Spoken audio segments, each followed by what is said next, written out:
Hello everyone, welcome to Best Tech YouTube channel. आज हम बात करने वाले हैं अपने एक्सेल शीट को कैसे प्रोटेक्ट कर सकते हैं, कैसे हम उस पर पासवर्ड लगा सकते हैं।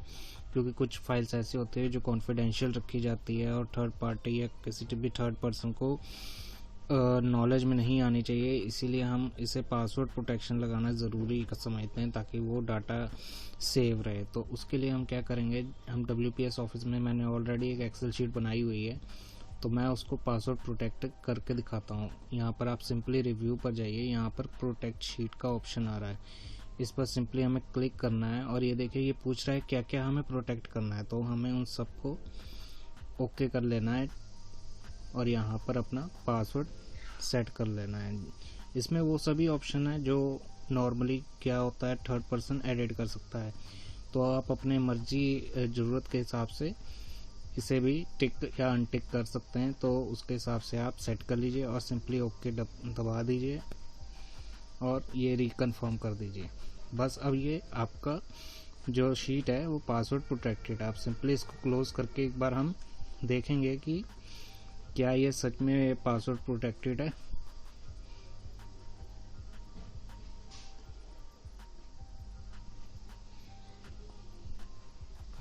एक बार रिफ्रेश कर लेते हैं।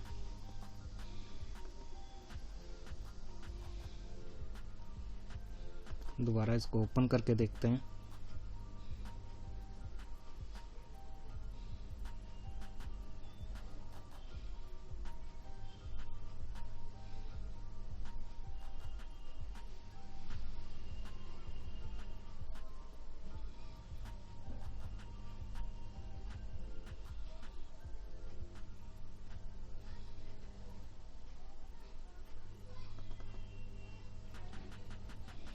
ये देखिए सिंपल सा एक पॉपअप आ रहा है जिसमें लिखा आ रहा है कि ये जो शीट है ये पासवर्ड प्रोटेक्टेड है, तो आप इसको एडिट नहीं कर सकते। तो इस तरह आप अपनी वर्कशीट को या स्प्रेडशीट को प्रोटेक्ट कर सकते हैं WPS ऑफिस के साथ। तो ये था हमारा आज का वीडियो। अब मिलते हैं नेक्स्ट वीडियो में।